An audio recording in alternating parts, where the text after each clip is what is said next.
వనమాల నిరాశ్రయుల వసతి గృహం వారికి ఈరోజు 80వ స్వాతంత్ర దినోత్సవం సందర్భంగా శుభాకాంక్షలు తెలియజేయడం జరుగుతుంది.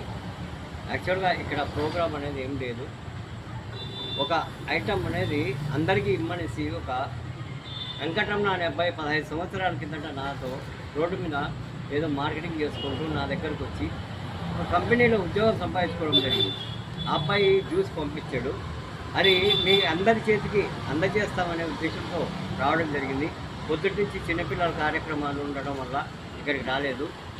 నాకు అన్ని ఆశ్రమాలకు ఇద్దాం అనుకున్నా, లాస్ట్ చివరి ఆశ్రమానికి మీకు వచ్చాయి ఇట్లా రౌండ్ చేసి.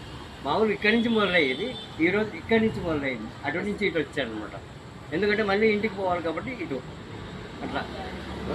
కాబట్టి ఆ అబ్బాయి పంపించినందుకు అబ్బాయి కృతజ్ఞతలు తెలుపుతూ ఈరోజు ఉన్నటువంటి మన స్వాతంత్ర సమర యోధులను జ్ఞాపకం తెచ్చుకుంటూ ఆగస్టు 15, 2026 80వ స్వాతంత్ర దినోత్సవం సందర్భంగా మరోసారి శుభాకాంక్షలు తెలుపుతూ నమస్కారం.